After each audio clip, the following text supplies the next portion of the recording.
we are off and underway. Here comes the chase behind. It's a steep climb. This is a good move now. Can he try and hang on? Lines up for the sprint. Can he steal this one? Is he going to take the stage? Yes, he is.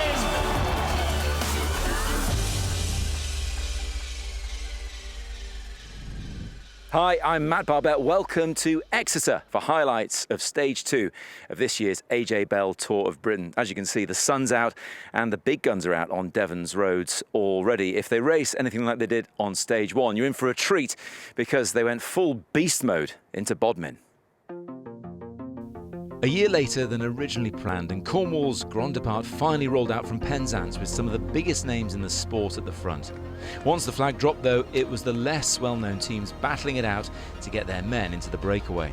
5 managed. Team Rally's US champion Joe Rosskopf was joined by young Brits Max Walker from Trinity Racing and Team GB's Ollie Stockwell, as well as Jacob Scott from Canyon DHB Sun God and Quebecer Next Hash's Nick Dlamini. The last two having won the KOM competition in the last 2 editions of the Tour. They would duke it out for the day's points, with Scott emerging victorious eventually in both the Iceberg Sprints and Skoda Mountains classifications. At 40 k's to go, a puncture put pay to Rosskopf's efforts in the break, while Dlamini drifted back to save his legs. The 3 Brits remained, but only young Ollie Stockwell refused to concede as De Koning Quickstep's powerful duo of de Klerk and Lampart drilled the peloton. Eventually he was caught at 21 kilometres to go and the big teams began to mass as Bodmin approached. A small crash at the back made no difference to those riders on the front, and knowing the climb in Bodmin might not suit him today, Mark Cavendish capped his day with a huge turn for his teammates as the finish line fast approached. Niels Eekhoff challenging Wout van Aert down the middle. Eekhoff on the wheel of the Belgian. Wout van Aert though pushing for the line. Can he be beaten? No, he can't. Wout van Aert does what he does and wins again. Wout van Aert's win on Stage 1 of course puts him top of the GC, with the time bonuses separating him from Eekhoff and Rodriguez. Ethan Hayter and Rory Townsend's impressive finishes put them in the top 5, but there are some big names lurking further down the top 10. Joined once more by Pippa York, former winner of the Tour of Britain and former British national champion as well. And Pippa, as the big names got towards the front, as the hill finish in Bodmin approached, it was hard to see beyond Van Aert, and he made it look so easy. It was disconcertingly easy, and you know the other guys will have noted he was looking round, so he still had more to come. Yeah, in finishes like that, there's only going to be, it's either him or Julien Alaphilippe, and Julien Alaphilippe made a slight mistake, and Wout van Aert won quite easily, as you said. We could have seen the two of them duking it out right up to the line, but Alaphilippe, yeah, like you say, he made a bit of a mistake. He got it wrong. Bit too confident probably, but he'll learn from that. In terms of confidence, what will this do for those riders also high on the GC yesterday, in particular Ethan Hayter and Rory Townsend, who are in the top 5? Well, they saw the front of the race, so so for them it'll be quite good for their morale, and especially for their teammates who are going to look after them going forward. So yeah, they'll have chances as the race progresses. Yeah, another hilly day today in Devon as well. Let's hear from some of the riders now. Yeah, I'm a little bit sore this morning, but I'm eager to get going again today. Unfortunately, the GC's out the window now, but there's still 7 stages to go, so I'm looking forward to getting going again and seeing how the body is after that get down yesterday. Yeah, I think today's going to be quite challenging. It's going to be quite similar to yesterday.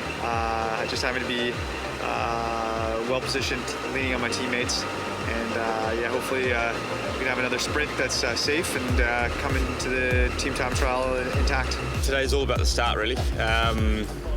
If a good group goes away, then we can have a relatively controlled day, and whether we choose to bring it back for a sprint or whether we sort of look a bit longer down the road, in terms of trying to win the overall, or even further for Wout, looking at the Worlds. You can't write off these Conti guys though as well, there's always a couple of really, really strong guys, and on roads like this, they're not good chasing roads either, they're small, up, down, left, right. You don't get a huge advantage from being in the peloton. So yeah, it's all about the start, and if a really dangerous group gets away, then it changes everything. It's my pain phase. It's always my pain phase. Okay, I love my job. I love what I have to do. But when I start to suffer, I start to do like this. So it's the pain phase, but also when I just enjoy, I smile. So. It is some pretty hard racing, but at least the riders seem to be enjoying themselves, and the sun's going to make a difference today, surely. It does. It's a beautiful day for a bike ride. Barely a breath of wind, glorious sunshine. We can't ask for more. No. Maybe they won't be so happy struggling up some of those big hills, but it's better than if it was raining. Always better than if it was raining. That said, they do go on to Dartmoor as well, don't they? And we know the weather can be changeable there. There was quite a bit of mist around in Devon this morning. You never know if some of it's just hanging on the high points as well as the day progresses. In terms of who can be massing at the front again, are we going to see a replay of yesterday, De Koning Quick-Step trying to boss it, Jumbo-Visma as well doing it for Van Aert? Yeah, I think the World Tour teams will keep control of what happens. There'll be an early break. And then they'll just control that gap to ensure that their interests are, kind of kept under control. Yeah, we saw Mark Cavendish yesterday doing some big turns towards the end for his team, obviously for Alaphilippe. Should we be keeping an eye on him today to see if he does that or not? I think it'd be interesting to see if he's in good enough form to get over the finishes, those hills at the finish. I can see him doing it. He was in good shape. Obviously, if he's working for Julian Alaphilippe yesterday, then he thinks he can recover from that, and he's got a good chance today. He's got 3 Cat 2 climbs to get over. Let's have a closer look now. It's over 50 kilometres before the first points on stage 2 with a Category 2 climb at Street. This is quickly followed by sprints at Slapton Sands and Kingsbridge. The final dash of the stage comes at Tavistock.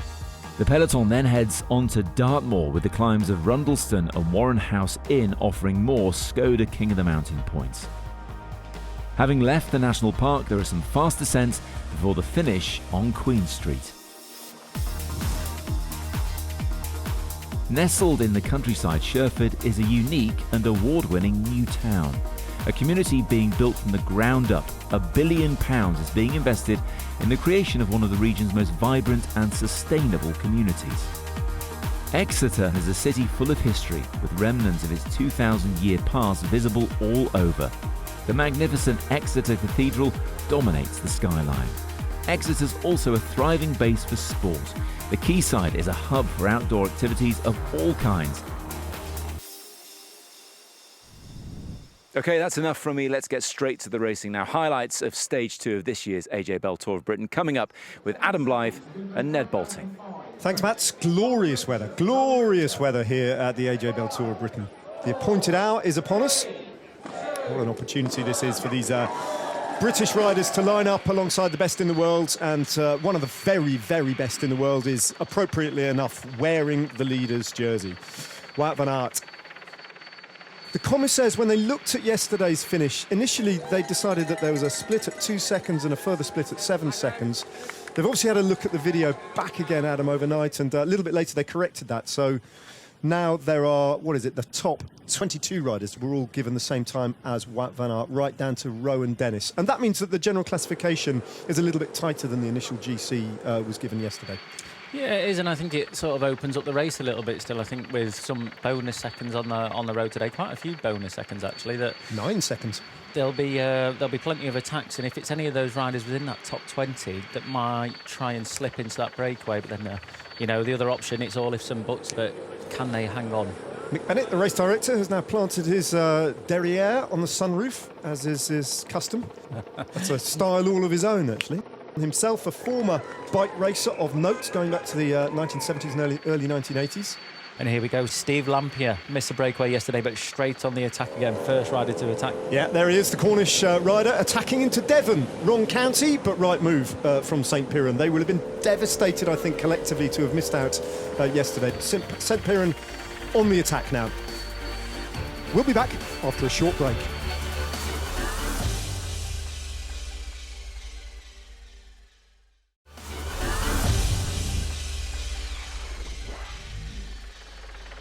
Welcome back to stage 2 of the AJ Bell Tour of Britain. Due to all the early attacks, there was a crash at the back of the peloton involving Ethan Hayter and Mark Cavendish. Nothing too major for them, just cuts and bruises, but it did mean that Trinity Racing's Rudy Porter was forced to withdraw. Eventually, 5 more riders did manage to break clear, with Jumbo Visma controlling the peloton. Jacob Scott in the green Skoda King of the Mountains jersey was joined in the break by Nicholas Sessler of Global 6 Cycling, Robin Carpenter of Rally Cycling, Leon Mazzoni of St. Piran, and the oldest man in the race, Will Bjergfeld of Swift Carbon Pro Cycling. Using the 100km/h descent into Dartmouth to launch an attack, Alex Dowsett from Israel Startup Nation halved the time to the 5 up front. As we rejoin our commentators, the breakaway is dropping down to the start of the Cat 2 climb at Street. Over to Adam Blythe and first Ned Bolting. Here we are on to the first climb of the day. The 5 riders all together. Their advantage has come down to just 2 minutes, but they'll get over the top of this climb in one piece, around about 1.5 kilometres, the climb up to Street. And it's a first Cat 2 climb, so it's a little bit longer and a little bit steeper than the climbs that they faced yesterday. Cornwall was tough enough. Devon just turns the heat up a little bit in terms of the climbs. There are 6 points available for the riders, the first rider over the line at the climb to Street. And there are actually points available for all 6 riders, the first 6 riders over the King of the Mountains. So there'll be 1 point available from the peloton at the top of this climb as well. Now, this is an unknown, isn't it? A lot of these riders won't know each other. The British riders will, for sure, but Sessler and Carpenter won't know them, and they won't know much about them. But so they're going to find out now for the first time how the climbing legs are on these riders. The man in the Skoda King of the Mountains jersey, though, Jake Scott, the leader of that competition, after his presence in the breakaway yesterday, sets the pace on this climb. Carpenter, just drifting around on the wheels at the back in the orange of Team Rally. I've got a feeling he may be the strongest climber in this group, but we won't know until they get closer to that line. Yeah, and just the way he's sitting there, just off the back ever so slightly, giving himself some room and just trying to, I'm not trying to trick the other riders, but definitely not showing his card at the minute. Jake Scott there just doing his turn on the front, going to the back. It's a great place to be coming into this sprint. They can visually see everyone and what they're doing, the gears that they're maybe changing up into, the position on the handlebars which they might hold. So yeah, as you just mentioned there, Ned, dropping into who we think is the best climber in the group, Carpenter. But we shall see if he's interested in the points or not. But I think if he's gone into the breakaway, he definitely will be. Jake Scott now takes up the lurking role, drifting around on the wheels at the back. The peloton now are on the climb too, so they're all on this short, sharp climb. It's pretty steep. And it is Hollyman now who moves to the front. First time we've seen him, and the first time he's raced in anything like this kind of high-profile race. So a huge learning experience for Mason Hollyman. This peloton is really stripping down now. You can see a rider's just in the background, a few dots just coming through the trees there. So this pace that Israel Startup Nation has massively torn things up a bit, and it'll be a big shock to a lot of riders. A couple of riders might have been caught out there as well with, just a normal pace being set, the usual. As you can see, one on the boat. Is that your boat down there now? Yeah, I can see that one coming. But again, the comparisons with Milan-San Remo pile up, don't they? The English Riviera sparkling down here in Devon. Sessler on the front. Carpenter's moved up into second place, just on his wheel. And as Jake Scott was saying, actually, there used to be, in previous editions of this race, a little marker with 100 metres to go to the top of the climb. They're not on the race this time, so none of them really know where the top of the climb is. No, and that's why we might have seen them sprinting as late as they did yesterday, but that definitely fell into the hands of Jake Scott there as well, for sure, that he was able to use that acceleration that he had, that brilliant acceleration that he had to be able to, use it to full effect and be able to just grab those points only with 100 metres, 150 metres to go in all of the sprints yesterday. 118, they might even not make it to the top. They've got to be close to the top now. There's a slight wariness about this group of 5 as they're almost trying to read what might be round the corner. They won't know. They can't possibly know how this very, very English climb unfolds with its little bits of descending and its steep ramps. this is definitely essential for Jake Scott now. The way that peloton's riding, they are, by the looks of things, they're definitely going to catch them. So for him to get these points now, to get them from that chasing peloton, he's had 2 days in the breakaway, well, 1.5 so far. If he gets to them, I'm sure that other riders from the breakaway, they'll want to take those points off of him. So for him to take this is crucial for him to get these points. Especially given the fact that the other King of the Mountains, the last 2 are within the last 50 kilometres of today's stage. Exactly. So coming into Street now, I believe this is the little village of Street, so not far to the top. A little bit of downhill coming up, which is always nice in a climb. I used to love this. The best bit of a climb is when it goes down. And there's the sprint now. Jake Scott then coming right past Carpenter. Carpenter sees that flash of green come past him. And Jake Scott actually using that little descent to launch his effort. And he's read that to perfection, has he? Carpenter off the back. Where's the line? There's the line. Scott takes maximum points. Carpenter opens his account and picks up 5 for second place. But that's job done there for Jake Scott once again, the leader of the competition, extending his advantage. Brilliant sprinting there from Jake Scott. Well timed as well, because he couldn't actually see where the finish was. So it was instinctive, and he got it right. It was, yeah, using the downhill. A little bit lucky as well, but he read it right.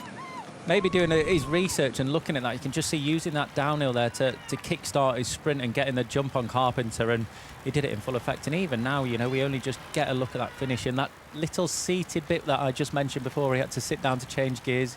He did it again there, but using it to full effect to use that initial kick that he has so brilliantly to score them points. So, confirmation of the first of the climbs of the day. That was before the 2 sprints.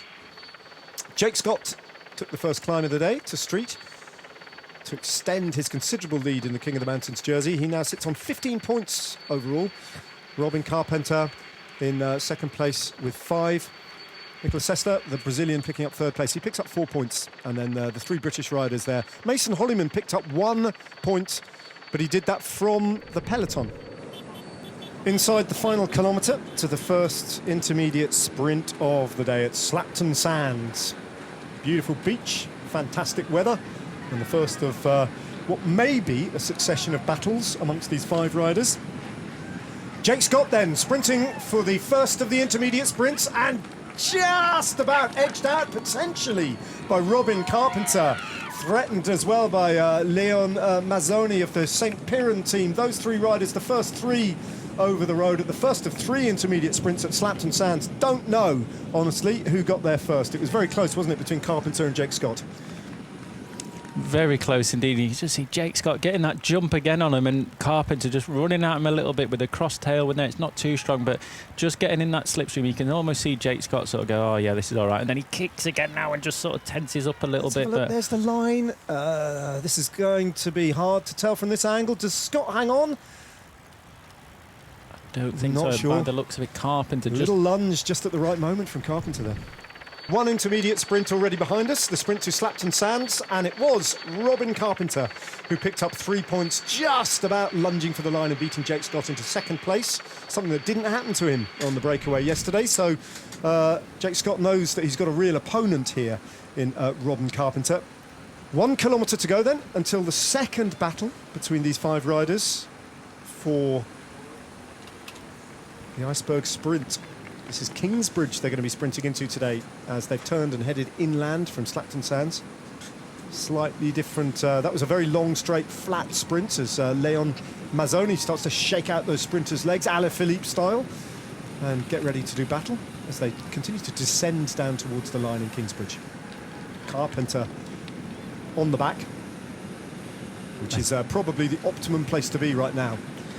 By the looks of things, Carpenter going to back there. I think he'll go early, sitting right on the back. The element of surprise, if he can hit him with a couple of kilometres an hour extra, Jake Scott, before he goes, he'll be in a good stead. Already out on the saddle, just waiting to go towards the right hand side of the road. Can't see the flags yet. Maybe the round the. It's always round the corner. We never quite see where it is doing the sprint, but Jake Scott just on the front now. So there's the sprint ahead, and Carpenter already going. Looks like trying to get that jump on Jake Scott, but Jake Scott looking over his shoulder and getting the jump, but Carpenter on the front now, but he's got that menacing presence in the green jersey behind him. Can Jake Scott come round the American and get there to the line? No, he can't. Carpenter, that was a long sprint from Carpenter and a strong sprint, and it's exactly the same order over the line as it was at the first sprint. So that's enough for Jake Scott, and he knows that second place will be comfortably enough for him to hold on to the jersey. That is it. It was a long way out, and this point you'd have thought maybe Scott's got the power to come around him, but the line came too fast for Scott and perfectly timed from Carpenter. Italian flag being shown to the riders on the side of the road. I'm sure Giacomo Nizzolo, who's a proud Italian, will note that as he passes by. 2 minutes 25 being relayed to the riders at the front. I don't think I've really seen that before, just the time of it constantly being bellowed in the rider's ear. It's a bit unusual, isn't it? Yeah. All the riders have got race radio in, and they can just simply ask the sports director of the gap. I know it's, sometimes interesting to know if it's fluctuating a lot, and it's not something necessarily your sports director will keep giving you that update so much, but normally when there's a big acceleration in the peloton like we saw Israel Startup Nation do, they'll feed those time gaps back quite regularly, so as they were coming onto the climb there, that they knew they were in a safe place, or knew they had to push on a little bit more. So yeah, I don't think I've ever seen it before, really, no. Iceberg sprint number 2 goes the way of Robin Carpenter, just as the first sprint did at Slapton Sands. He takes the honours at Kingsbridge. 3 points to him. Jake Scott in second place with 2, and Leon Massoni picking up 1, exactly the same order as over the first sprint of the day.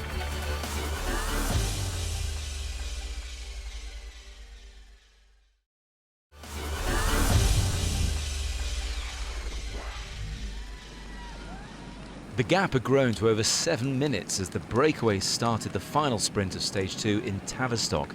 The race leader on the road, Robin Carpenter of Rally Cycling, took the points ahead of Jacob Scott, who possibly had his eyes on the climbs still to come. The big teams started to gather on the front again to begin the chase. As we rejoin the race, the gap is coming down, but slowly, with only 3 riders left from the breakaway on the Category 2 climb of Rundleston. Fabulous scenes here.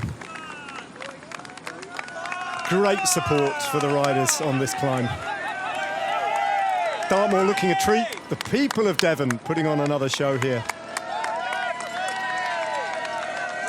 Close to the top of the climb now, but still not there. They've got another K or 2 of climbing to get to the very top of the second climb of the day, but it's the big one. The Rundleston climb is a spectacle. The wind is up, but it's not blowing as severely as it might normally be expected to blow here. The crowds have made it up to the top of this climb in Dartmoor. And the peloton have still got, the best part of 4 kilometres to go or thereabouts. Well, the leaders still have this to negotiate. 2 kilometres further of grovelling up this climb. Doesn't look too bad at the minute, though. If you look at the gearing on the bikes, they're like halfway down the cassette at the minute, so not too steep. You can see it dragging up in the distance a little bit, but definitely a reduced group from that peloton now, isn't it? And it just that sort of crumbling at the back, isn't it? Just ever so slightly now. And just that arrowhead shape at the front shows that, Quebecer Assos, by the looks of things, just setting a little bit harder tempo, and other riders wanting to get out the wind a bit. See Alaphilippe in that white jersey, just sat behind Richie Port. Wout van Aert now moving up with his teammates on the left-hand side as well. George Bennett on his wheel. Now, there's a real harmony about this trio of riders. Nicholas Sessler is the kind of unknown quantity here, but Carpenter, having won all 3 sprints, is in a GC race here. Jake Scott isn't. Jake Scott wants to take maximum King of the Mountains points here. I would have thought they'll let Scott, and that's why he's willingly doing big turns on the front at the moment, just ride through unopposed and take the 6 points to extend his lead in the King of the Mountains competition to 21 points. That would be the expected course of affairs, and that would mean that Carpenter and Scott have an understanding, and Sessler is the interloper. Over the top of the climb then, Jake Scott with 6 points, and a handy little 5 points for Robin Carpenter. And 4 points and 3rd place for Nicholas Sessler, the Brazilian in the pack as they start to descend now.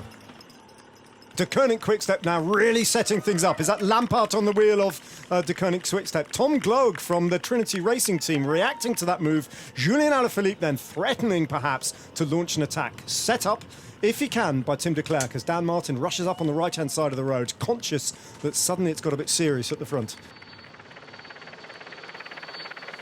There he is. Bergfeldt, and there's the top of the climb. The amount of time he lost on that climb to those 3 riders. Only now is he getting to the top. Great ride from Will Bergfeldt. It's the 4th rider on the road, but he's probably only got a couple of minutes now on the bunch. There's Nicholas Sessler. Just allows a little wheel wheel or two to open up, bike length or two to open up to Robin Carpenter, who's pushing on with Jake Scott on his wheel. These two riders, they're the strongest, I think, in this breakaway. And it's a perfect situation, isn't it, in a breakaway? You've got two riders who've got everything to gain in different ways, and they're not competing against one another, not stepping on each other's toes, so they can act as a two-man team. Jumbo-Visma still on the front there, just pulling along. I mean, they're in a good position. They really are. It's predominantly downhill to Exeter, isn't it? There's more between here and Exeter. There's more descending than climbing. There's twice as much descending as there is climbing. Plenty of climbing still to come in the Tour of Britain, but Rundleston was the biggest so far, and it was the most spectacular. And it went the way, once again, of Jake Scott, who's taken the first two climbs of the day. There's one more climb still to come, Warren House in, but he's built up a big lead now, over 10 points as things stand in the King of the Mountains, Skoda King of the Mountains competition. He's on 21 to this point, and has the possibility, almost certainty I would suggest, of picking up a further 6 at the next climb, which is only 8 kilometres up the road. On the last climb of the day, the Warren House in Category 2 climb. It's steep at the beginning, the first couple of kilometres, first 1.5 kilometres, the steepest. Then it drops down and flattens off before a final kick towards the line. It's 4.7 kilometres in length. The average gradient is 2.4%, but they're not on 2.4% right now. That's 10%, if not more. Jake Scott, Nicholas Sessler, and Robin Carpenter, who is shepherding his troops, really. He's very much the senior partner in this breakaway group. He's got the most to gain, will almost certainly end up as the race leader at the end of the day. And look at that, little pat of encouragement from Sessler there, and a little word between the two of them. Riders who may well know one another. Yeah, there's Will Bergfeldt. He's about to be caught, which is a big shame, actually, because he would have so loved to have stayed away off the front, and that's going to be bitterly disappointing for Will Bergfeldt, who nonetheless should reflect with enormous pride on his day out there. The man who wanted to be at the Paralympic Games, competing over the last couple of years as a Paralympic athlete, having suffered damage to his right leg in a car accident out training a few years ago, and denied his opportunity for competing in Tokyo by an injury to his left leg. Has got back into training since April, earned his place in the Tour of Britain riding for the Swift Carbon team, and has been a big and important part of this breakaway group that is going to go to the line today, almost certainly just without him. Oh, that's a daunting sight, isn't it? Wonderful cattle by the side of the road, but look at that up ahead of them. Just that final few hundred metres to the top is going to feel like Mount Everest to these riders. 4 minutes 25 now, so at the top of this they've got pretty much all downhill, a few little climbs which are no more than really 3-4 minutes long, if that really. So these riders are going to have, they're not going to be going too much slower than that peloton behind. I think the big openness at the top of this, that the peloton will truck along a little bit quicker, but you can just see again now, with the riders like this towards the front, the wind it's a strong wind, but just by one team not being on the front and dominating, you can just tell that it's not absolutely flat out. If it was flat out, you'd have other riders struggling. It'll be in more of an arrow shape than what it is, but it's not going absolutely flat out. And I think with Alaphilippe going back to the car there, it just shows that it's not absolutely on its limit, which I'd expect it to be almost at this point in the race. Robin Carpenter will allow Jake Scott to pick up 6 more points and to move to 27 in the King of the Mountains competition. That's it. All the categorised climbs are done with. And by and large then, that's almost the highest point, almost exactly the same height as Rundleston, and they'll drop down into Exeter. 1 or 2 climbs within, but that is the situation. So Robin Carpenter's virtual race lead now is less than 4 minutes, but it's still 4 minutes. And if they seriously harbour ambitions of winning this race in Aberdeen, I'm not sure they can allow a rider 4 minutes. Oh, of course they can't. They're not going to take more than a minute back in the team time trial. It's 11 kilometres, isn't it? Yeah. 18, I think. 18 kilometres tomorrow, maybe. Sorry. I might have read that wrong, though, Ned. I might be very, very wrong, as I normally am. No. That's normally my speciality, Adam. But with that, they're not going to bring too much time back on riders, maybe a minute and a half, maybe, but then it's another, a minute and a half advantage, which you know, he's only 18.2 kilometres. You're quite right. only 30 seconds back on the general classification. He's obviously got good legs, being able to hang in there in the breakaway again today. Not again, but in the breakaway again today, and putting in a big effort to get in that jersey. I mean, I think when you get a jersey on the back of your neck as well, it's you get that extra little bit of motivation, that extra little bit of power. But Sylvain Dillier doing a great job here on the front, but you just wonder why them. Why them? But also it's late on in the day to do that, you know. To really make a dint into this, it should have been done a long time ago. But I think, you know, we've chewed the fat off of this now, haven't we? Talking about why people are doing things, why they're not doing things. There's just no explanation for it. I think the team directors will know, the riders will know. We can only commentate on what we see and question it of what we think's right, and there might be something in the plan tomorrow we're not aware of. Andre Greipel still in the peloton and just at the back there. So 4:06 ahead. Yeah, over the top of the final categorised climb of the day. They go down just over 4 minutes after the breakaway went over the top. Motivated to keep the Skoda King of the Mountains green jersey on his back for another day, Jacob Scott took all the points over the final climb of Warren House Inn. But with just over 25 kilometres to go, he was distanced by Carpenter, who was then left all alone on the road. Could he take the stage and the overall lead?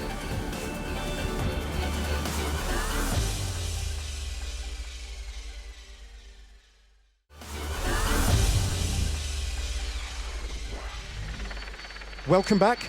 Well, what Jumbo-Visma are doing here, even if they've left it too late, judging by the look of the time gaps now, is they're bringing the Tour of Britain back into range, aren't they? That's what they are doing. They definitely are, yeah, bringing it back into range for sure. It'll just be interesting after the team time trials day what the situation is. 5.1k. Here we are heading out of Exeter along the banks and vaguely downhill, still dropping down to the river. And it does flatten out after he gets to the river in around about 1.7 kilometres time. That's where the right-handed turn comes, and then he'll cross the River Exe. Quebecer next hatch, riding for Giacomo Nizzolo. I think they know now that this is done in terms of the victory, as De Koning Quickstep pile Tim de Klerk towards the front. Mark Cavendish was distanced on the climb, and I don't think he'll be featuring in this sprint for second place, which is what it will be for sure, he says, with still just a 5% hesitancy in his voice. But I don't think I've ever seen 2 minutes and 17 seconds taken away over the course of 4.6 kilometres of flat. No, definitely not. I think that might come down with the lead out starting to happen. Within that might come down another 30 seconds, 35 seconds coming into the finish there. But I don't think any more than that, really. But just look at the speed through all of them. Hollensteiner now from Israel Startup Nation coming to the front on the right-hand side. Been a great day's racing, hasn't it? Turned out completely unexpectedly. Fantastic day's racing, yeah. Rory Townsend there, just from the Canyon team in the middle of your screen, just next to the ribbled well-tight rider in the orange helmet. Oh, even those 10 metres of just climbing there are going to hurt terribly for Robin Carpenter. You can see the shoulders now starting to rock and roll, the head starting to bob. He's absolutely on the limit, giving everything he can. He knows he's got this stage win so close to him. He just needs to hang on for as long as he can. But with a peloton like this breathing down your neck, it's an uncomfortable place to be in where he is now, giving it everything you can, but not being able to give any more. Joey Roscoff there, his teammate, and another rally rider, moving up to the front just to try and mix things up and get in the way and make themselves annoying at the front and try and take some of the coordination and the rhythm out of the chase, because they sense probably that Carpenter is being put under pressure, not just by the road in front of him, but by the race behind him still. 3.8k to go, 500 metres till he turns and heads back in towards Exeter. Coming down to 2 minutes now, his gap. He's still trucking along nicely though, isn't he? Even on these rolling modes, you can see just dragging up a little bit, seated in the saddle, just squeezing every little bit of power he can out. Ineos Grenadiers on the front now, trying to protect their rider. Ethan Hayter coming into the sprint. The rally riders on the right, on the left of your screen there, the American national champion with those two sort of arrows on his right-hand sleeve. Just trying to get in the way, Joey Roscoff. As Reto Hollenstein gets back on the front, the rider from the Israel Startup Nation, trying to set things up for Andre Greipel to see if he can nick himself a handsome second place in the bunch sprint that will emerge, but it will be for the minor honours because Robin Carpenter is going to hold on to this. 2 minutes and 5 seconds, nearly at the point where he'll turn and head for home, and it really will be home. 3.2k to go, loses the water bottles by the side of the road. Hopefully the commissaires will pay kind attention to that and not penalise him. Because I think technically that was an infringement. Robin Carpenter, though, crosses the River Exe there and starts to switch direction and head south. Back into Exeter, back towards Queen Street and back to the finish. But his gap has come down now to within 2 minutes and they're really starting to motor. And in the final kilometre, when they start to sprint and the last lead out emerges, watch that time gap come down. Yeah, I just pray that he can get. He'll definitely get the stage win. It's just 11 seconds. That is all he needs with that stage win. I'm sure he'll get the jersey, but it's so. If any other circumstances now where you think 2.7k to go, 2 minutes, he's got this easy. But we know he's got it. But it's just the anticipation of it. How he's still riding fabulously on the front. He's still giving it everything. He's still rolling along so well. But that peloton is breathing down his neck so fast. If Wout van Aert finishes in second place, it's not 11 seconds that he needs, it's 17. 17, because you'd have to factor in the 6-second time bonus. Yeah, they're not going to bring back a minute and 30 seconds in 2.4k. They need a motorbike to do that. Promise? I promise.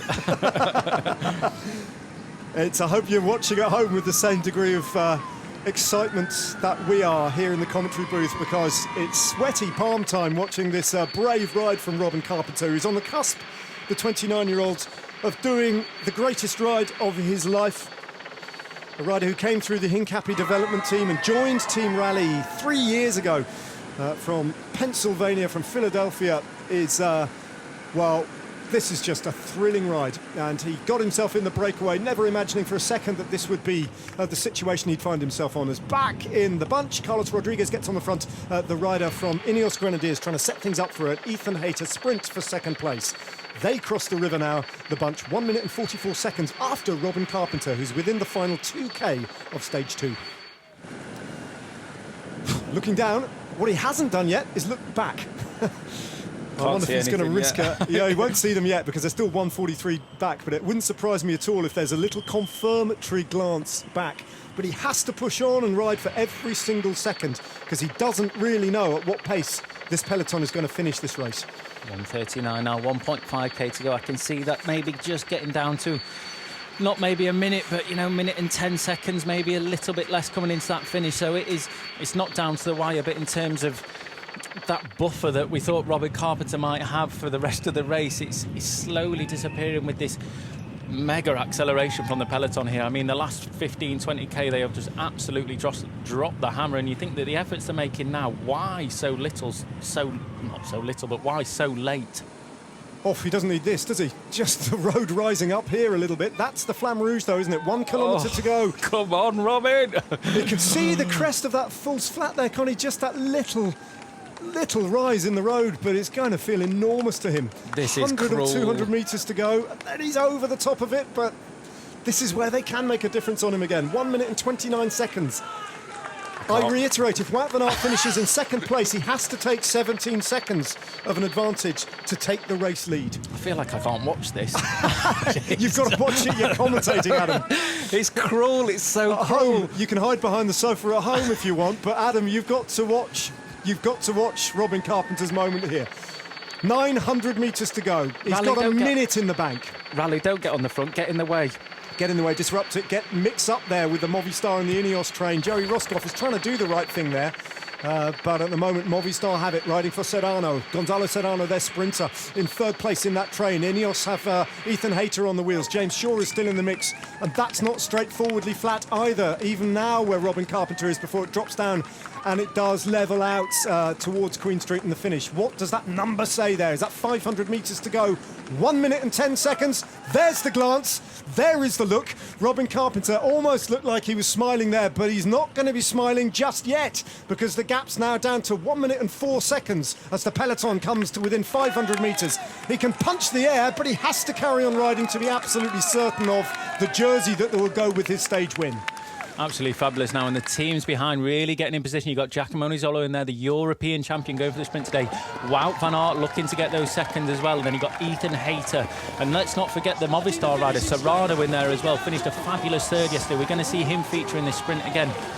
Well, here it is, the moment of confirmation that Robin Carpenter, from the breakaway, takes the biggest race win of his career at the Tour of Britain in glorious sunshine in Exeter in front of huge crowds. Devon salutes the winner of stage 2, who's never known success like that. And we start to count. The clock ticks over. 17 seconds if Wout van Aert were to clinch second place is what he needs to go to take the blue jersey with the stage winners. Michał Kwiatkowski has Ethan Hayter on his wheel. Leading out, Julian Alaphilippe is there too. So too is Andre Greipel in the mix. And one or two other riders looking for the race leader, Wout van Aert, who's not towards the front at the moment as the sprint unfolds then. Hayter doing battle with Alaphilippe, and it's Rory Townsend, then Julian Alaphilippe, Ethan Hayter. The sprint for second place just about goes the way of Ethan Hayter, who finishes in second place. And the time gap sufficient by around about 10-15 seconds for Robin Carpenter to be the race leader as well as the stage winner, and the peloton got it wrong and Carpenter got it right. Simple as that. The man from Philadelphia, 29 years of age. That's one of the biggest results this team has ever produced, let alone this rider. Huge moment for Robin Carpenter. Huge moment. Absolutely unbelievable. Wout van Aert there, fist bump with the man who's replaced him in the leader's jersey, unless I've horribly miscalculated, but I'm pretty certain of my maths.